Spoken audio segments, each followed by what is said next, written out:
नायब सैनी ने आज स्वर्ण जयंती हरियाणा वित्तीय प्रबंधन संस्थान के नवनिर्मित भवन का उद्घाटन कर दिया है। इस मौके पर मुख्यमंत्री के साथ लोक निर्माण मंत्री यानी कि पीडब्ल्यूडी मिनिस्टर रणबीर गंगवा मौजूद रहे। उद्घाटन के बाद मुख्यमंत्री ने सरकारी अस्पतालों की सफाई और सुविधाओं को लेकर समीक्षा बैठक की। अभी फिलहाल क्या कुछ कह रहे हैं, आइए सुनते हैं।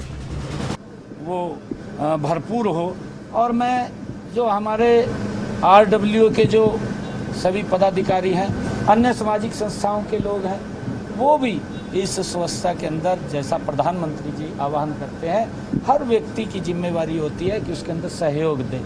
परोक्ष रूप से अपरोक्ष रूप से हर व्यक्ति उसके अंदर अपना सहयोग देता है।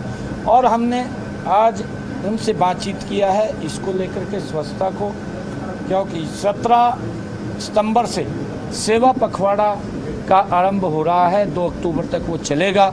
उससे पहले हम इसको गति से उस रचना योजना को खड़ी करके उसको आगे बढ़ाने का काम करें।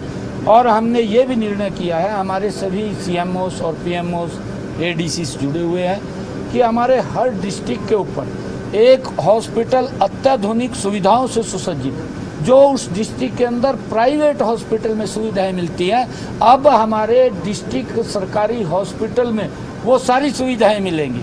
उनमें डायलिसिस की व्यवस्था भी होगी, उनमें CT स्कैन की भी होगी, MRI की भी होगी, उसमें डिजिटल एक्सरे की भी होगी, अल्ट्रासाउंड की भी होगी और लैब भी होगी। और वहाँ पर सभी व्यवस्थाओं से सुसज्जित वो हॉस्पिटल होंगे।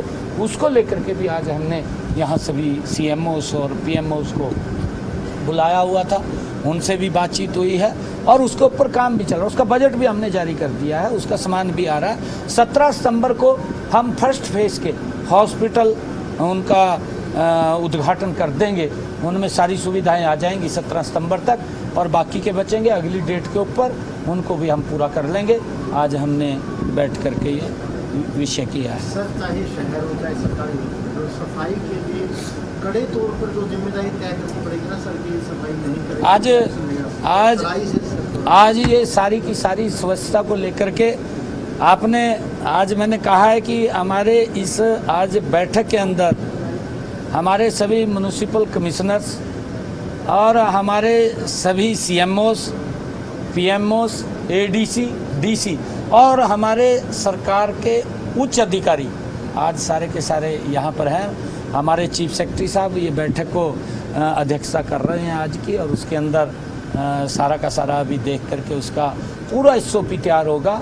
एक एक पॉइंट के ऊपर चर्चा होगी और माइक्रो चर्चा होगी कि छोटे पॉइंट के ऊपर भी, छोटे विषय के ऊपर भी, क्योंकि छोटा विषय कई बार अगर हम इग्नोर कर देते हैं बड़ा बन जाता है, परंतु एक छोटे विषय को अगर उसमें कोई दिक्कत आती है उसका समाधान तुरंत हो।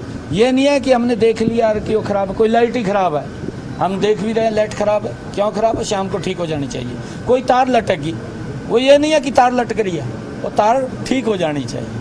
और कोई चौक का कोई कोना टूट गया, ये नहीं है कि वो 2-2 महीने टूटा पड़ा, वो ठीक हो जाना चाहिए। चौक की सुंदरता के लिए है। ये सारी की सारी व्यवस्थाएं आज बैठ कर के पूरा SOP तैयार हो रहा है। चीफ सेक्रेटरी साहब इसके अंदर रहेंगे, इस बैठक के अंदर। अब आगे की हम उसके अंदर बातचीत रख करके, क्योंकि कई कार्यक्रम है, मैंने आगे जाना है, फतेहाबाद में जाऊंगा, फिर सिरसा के अंदर जाऊंगा, राजपुर का आगाज हुआ है। पहले की कार्रवाई में विपक्ष की भूमिका को आप कैसे देखते हैं? जो जनहित के मुद्दों पर जो विपक्ष का रोल होना चाहिए, आप समझते हैं कि विपक्ष उस भूमिका में था? जिस तरीके से कल सदन में व्यवहार विपक्ष की समस्या, पहला दिन पूरा हंगामे की भेंट चले गए। नहीं, देखिए, विपक्ष के पास कोई विषय मुद्दा नहीं है और मोदी जी ने तमाम मुद्दों को विपक्ष के ख़त्म कर दिया है। आज मोदी जी ने आज़ादी के बाद पहली बार गरीब व्यक्ति और देश को आगे बढ़ाने के लिए वो योजनाएं, नीतियां बनाई हैं कि ये इस बात सोच रहे हैं विपक्ष के लोग कि हम क्यों नहीं कर पाए, परंतु ये समय लंबा मिला विपक्ष को, 55 साल मिले, 55 सालों में नहीं कर पाए।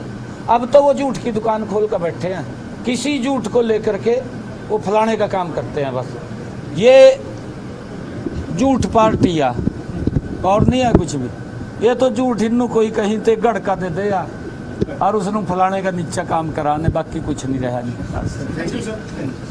ठीक है जी। तो आपने सुना हरियाणा के मुख्यमंत्री नायब सैनी को मीडिया से मुखातिब होते हुए उन्होंने कांग्रेस पर भी निशाना साधा और स्वच्छता पखवाड़े को लेकर भी उन्होंने बातचीत की खुलकर। और विपक्ष के पास कोई मुद्दा बचा नहीं है, ये बात कही, क्योंकि सदन में पहले दिन हमने देखा खूब राजनीतिक हंगामा हुआ। इसी पर उन्होंने प्रतिक्रिया भी जाहिर की।